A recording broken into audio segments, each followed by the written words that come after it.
Depuis la nuit des temps, les plaines hesbignonnes sont balayées par les vents. Ils y ont déposé les sédiments limoneux qui font de la Hesbaie un terroir agricole exceptionnel. Aujourd'hui, les vents de Hesbaie font aussi tourner des éoliennes qui produisent de l'énergie verte. Chaque fois qu'on installe une éolienne à travers le monde, c'est autant d'électricité que l'on ne produit pas à partir de sources émettrices de gaz à effet de serre. Et comme on le sait, les émissions de gaz à effet de serre donnent lieu au réchauffement climatique qui lui-même donne lieu à une perte sur la biodiversité. C'est intimement lié. Ça a été démontré par l'ONU, par la Convention mondiale sur la biodiversité. Et chez Luminus, on a vraiment à cœur de contribuer à des missions sociétales. Et c'est pour ça que nous investissons pas loin de 100 millions d'euros par an dans les énergies renouvelables. Obtenir un permis d'installation de parc éolien en région wallonne n'est pas une mince affaire.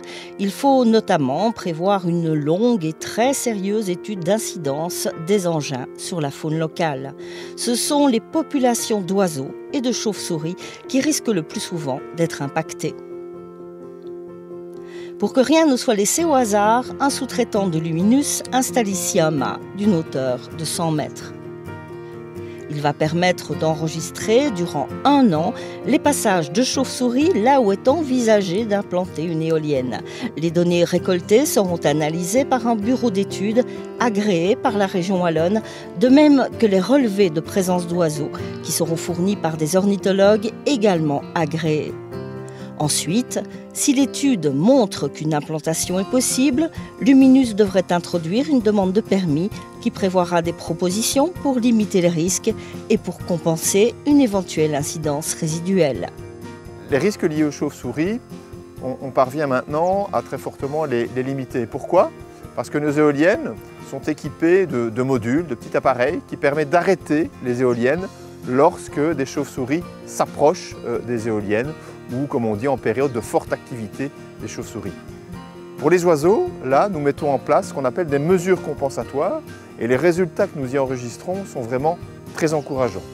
C'est pour ça que je peux dire sans aucun doute que le bilan environnemental de nos éoliennes est globalement très positif.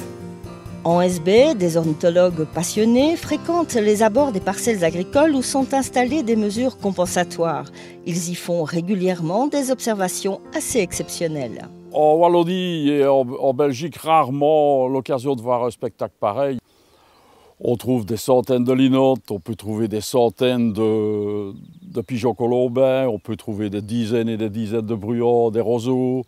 Plus bien entendu des rapaces, on a parfois des dortoirs de hibou des marais, on peut très bien avoir des hiboux moyen-ducs, etc. C'est vrai que c'est un endroit extraordinaire. La notion officielle de mesure compensatoire est assez récente. Elle est apparue dans une directive européenne de 2009, la directive Oiseaux. Au départ de celle-ci, le DNF, département de la nature et des forêts, et le DEMNA, département de l'étude du milieu naturel et agricole, se sont associés pour établir un protocole très précis à suivre pour introduire une demande de permis éolien. Le SPOE, Service public de Wallonie, a officialisé ce protocole en 2012. Ce protocole doit être respecté par les promoteurs éoliens et par les bureaux d'études qui font les études d'incidence pour à la fois évaluer correctement les impacts sur les oiseaux et les chauves-souris, principalement par le développement de projets éoliens, et aussi définir la nature et la prise en compte des mesures d'atténuation et de compensation. Grâce à ce protocole, maintenant, les mesures sont directement proposées par le promoteur éolien, ce qui rend les choses aussi plus faciles et plus efficaces. En rentrant sa demande de permis, le promoteur d'un parc éolien prévoit déjà un dossier proposant des mesures compensatoires. Il peut s'agir de planter des haies, de créer un bocage, de reconstituer des zones humides, etc. En milieu agricole, on propose surtout des cultures favorables aux oiseaux et autres faunes. On peut considérer que par éolienne nouvellement installée, une moyenne de 2 hectares de zones compensatoires sont prévues. Dans le dossier accompagnant la demande de permis figurent aussi des préaccords signés avec les agriculteurs chez qui seraient installées les mesures compensatoires. Généralement, le contrat de base est établi pour 20 ans avec reconduction possible correspondant à la durée d'exploitation du site éolien. Amaury Poncelet est un des agriculteurs qui ont accepté les propositions de Luminus. Où on réfléchit beaucoup en agriculture, c'est d'essayer de revaloriser l'image de l'agriculteur, et je pense que quand on peut faire un effort pour un peu rétablir la biodiversité dans les campagnes, ça fait aussi partie des missions que la société a l'intention de nous confier de plus en plus. Et puis alors au niveau économique, c'est une situation où finalement on va gagner la moyenne des cultures annuelles, avec un peu moins de travail vu qu'il n'y a pas de traitement, il n'y a pas de récolte. Donc l'un dans l'autre, je crois que tout le monde y trouve son compte. Si le permis est accepté, le contrat prend cours et en échange d'une rémunération versée annuellement par le promoteur, l'agriculteur est tenu de respecter un cahier des charges standard établi par le DNF et le DEMNA avec l'aide de plusieurs experts indépendants. L'ASBL Faune et Biotope a l'habitude de travailler avec les agriculteurs et on a participé à l'élaboration du cahier de charges, donc on a décrit ce qu'il y avait lieu de faire pour favoriser les oiseaux des champs. On a mis en place donc avec le DNF et le DEMNA un cahier de charges qui va remplir différentes fonctions, offrir le gîte et le refuge, c'est-à-dire d'avoir une zone où ils peuvent venir nicher au niveau du sol pour se reproduire, et puis un couvert nourricier où ils vont trouver de la nourriture en insectes et en graines tout au long de l'année. L'agriculteur va ressemer son couvert nourricier chaque année au début du printemps et le couvert enherbé, le faucher, après la période de nidification. Faune et Biotope a aussi été choisi par Luminus pour accompagner les agriculteurs chez qui sont installées des mesures compensatoires et pour servir d'intermédiaire entre les différentes parties concernées. Comme le prévoit le cahier des charges standard, les zones compensatoires agricoles sont composées d'une part de bandes enherbées et d'autre part d'une culture qui va nourrir les oiseaux et les petits mammifères, notamment ceux que chassent les rapaces. Aucune utilisation de produits phytosanitaires n'est autorisée. Ici, on a semé il y a 15 jours. L'agriculteur a semé un couvert nourricier à base de céréales complétées par du radis fourragé. L'idée, c'est d'avoir de la nourriture tout au long de l'année, aussi bien pour les oiseaux que pour les mammifères. Et la floraison permettra également d'attirer un grand nombre d'insectes butineurs. Ici, on est sur un couvert qui a passé tout l'hiver. Il n'a pas été récolté à l'été.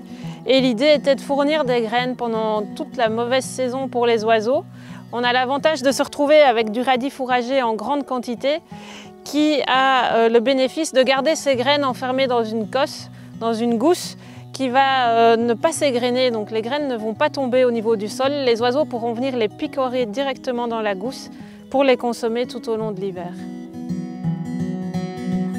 On voit sur cette parcelle qu'elle est très bénéfique aussi pour les petits mammifères qui serviront de proie pour les rapaces.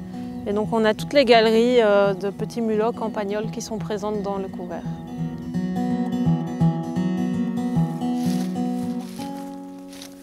On va quitter le couvert nourricier pour rejoindre le couvert enherbé, couvert fait de hautes herbes qui vont servir de site de nidification. Donc les oiseaux peuvent circuler et venir installer leur nid dans ce couvert. Et grâce à toutes les autres plantes qui sont dans le mélange, elles vont attirer beaucoup d'insectes, papillons, abeilles, bourdons et ainsi de suite, qui vont servir de nourriture aux jeunes oiseaux. Une bonne collaboration avec les agriculteurs qui gèrent les zones compensatoires est absolument indispensable pour obtenir de bons résultats. Il est donc très important de se tourner vers des agriculteurs motivés par la protection de la biodiversité et de faire preuve à leur égard d'une certaine souplesse.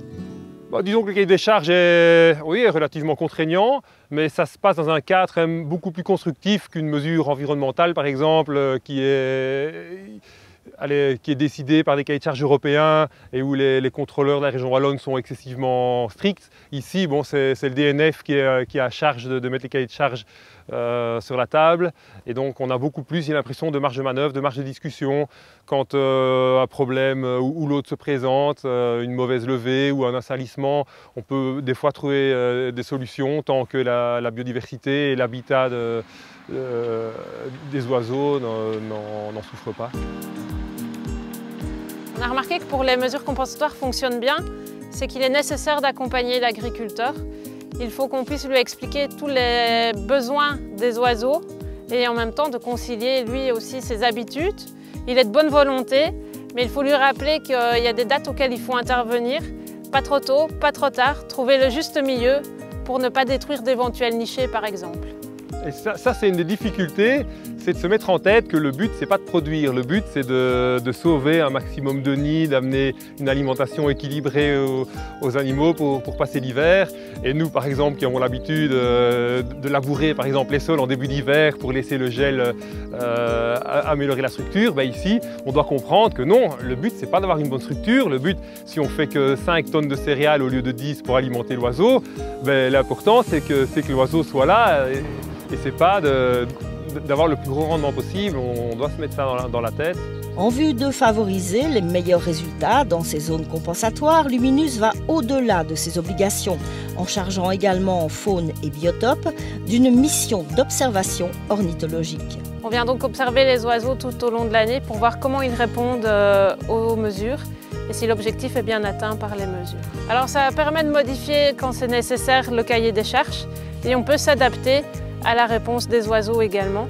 Donc il arrive qu'on puisse proposer de nouvelles mesures, adapter les dates de fauche, les dates de semis et vraiment pouvoir faire presque du cas par cas en fonction des résultats.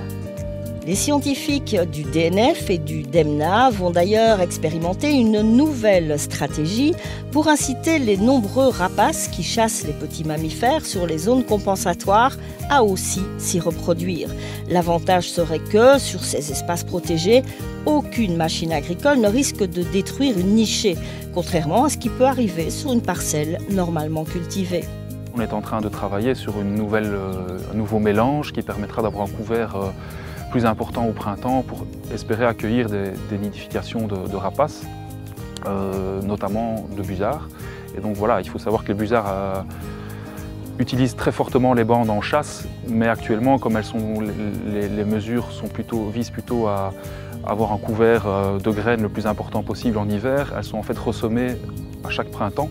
Et donc au moment où les oiseaux comme les rapaces commencent à nicher, les couverts sont très bas et donc ils nichent plutôt ailleurs. Et donc ici, l'idée, c'est plutôt de créer une nouvelle bande avec un nouveau mélange sur une partie seulement de la surface qui, on l'espère, sera plus attractif pour la nidification des rapaces. Ces zones compensatoires, c'est un peu des laboratoires à ciel ouvert, qui est naturellement ouvert à la communauté des scientifiques, qu'ils soient ou experts, qu'ils soient du DEMNA ou du DNF, qui gèrent d'ailleurs ces zones compensatoires. Et ce qui est intéressant dans leur approche, c'est que les mesures qui y sont prises, elles sont évolutives, c'est-à-dire qu'en permanence, il y a une remise en question des mesures qui sont prises, de manière à toujours plus favoriser la biodiversité sur ces zones compensatoires. Et c'est ça qui est vraiment très intéressant, c'est de la R&D, la recherche et développement à ciel ouvert, j'ai envie de dire. Les excellents résultats obtenus sur les zones compensatoires implantées en SB par Luminus offrent une motivation décuplée aux différents intervenants, assez fiers de restaurer un peu de biodiversité en zone agricole. La motivation, il ne serait pas si après 4 ans on n'avait toujours pas vu un oiseau sur la parcelle, on se demanderait à quoi ça rime. Mais ici, le fait de voir les oiseaux par soi-même et en plus d'avoir des feedbacks de la part des ornithologues du coin qui nous encouragent et qui nous félicitent d'avoir obtenu le résultat, oui, c'est vraiment source de satisfaction. Oui. Pour les observateurs d'oiseaux, la vedette de ces zones compensatoires est sans nul doute le hibou des marais. Plus d'une dizaine d'individus ont été répertoriés par le DNF sur certaines zones durant l'hiver 2020-2021. Un hibou des marais en SB, c'est quand même quelque chose qu'on n'avait pas l'occasion de voir. Il y a quelques années, on n'en voyait jamais. Il fallait aller à la côte belge ou dans le nord de la France pour espérer les voir. Ici, depuis la mise en place des mesures compensatoires, on arrive à le voir de temps en temps, et même une bonne partie de l'hiver. Et c'est un oiseau extrêmement intéressant pour beaucoup d'ornithologues parce que c'est un oiseau mythique. C'est un oiseau mythique, il a un regard fascinant. Avec ses beaux yeux jaunes, il est captivant. Dès après la première année d'installation de mesures compensatoires sur certaines parcelles esbignonnes, la présence du hibou des marais et celle de bien d'autres espèces ont été enregistrées. À première vue, une aussi bonne réponse de la nature a de quoi surprendre.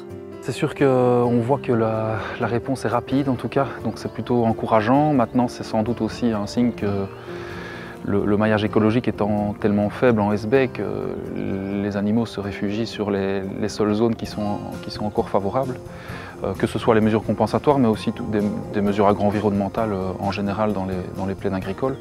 Et donc je pense que ça montre aussi, au-delà de l'impact des éoliennes qui est compensé ici, l'importance de créer des zones de ce type-là plus largement en SB. Protéger et restaurer la biodiversité en zone agricole est un enjeu essentiel de notre époque. Il est bien sûr indispensable de pouvoir compter sur les agriculteurs pour y parvenir. Ceux-ci deviennent de plus en plus nombreux à se fixer des objectifs environnementaux. Disons que les générations avant moi, on les a vraiment poussés à produire parce qu'on sortait d'une situation où on était en sous-production chronique. En Europe, dans les années 50, 60, les remembrements et autres sont arrivés pour répondre à cette question alimentaire. Et puis maintenant, on s'inscrit dans une société qui attend de nous plus que juste l'aspect alimentaire. On attend de nous le paysage et la biodiversité, la qualité de vie, la qualité des sols, de l'eau, de l'air. Et donc on veut répondre aussi aux attentes des citoyens. Donc c'est clairement un enjeu que ma génération a envie de prendre en main. À l'heure où notre planète et sa biodiversité sont très sérieusement mises à mal par le changement climatique, de nombreux pays, dont la Belgique, se sont engagés à réduire drastiquement leurs émissions de gaz à effet de serre. Dans ce contexte, Luminus mise largement sur l'expansion des solutions éoliennes pour produire de l'électricité. La Wallonie a de grandes ambitions en termes de réduction de ses émissions de CO2 et par-delà le développement des énergies renouvelables. Mais paradoxalement, ce que l'on constate aujourd'hui, c'est qu'on a de plus en plus de mal à développer et à implanter des projets éoliens. L'intérêt local prévaut de plus en plus sur l'intérêt général, justement. Pourtant, en Belgique, seul un petit kilowatt d'électricité produite sur 7 provient d'énergie renouvelable. Et pour protéger la biodiversité, il faut absolument augmenter ce ratio, parce que je le répète, plus la planète se réchauffe, plus la biodiversité se dégrade.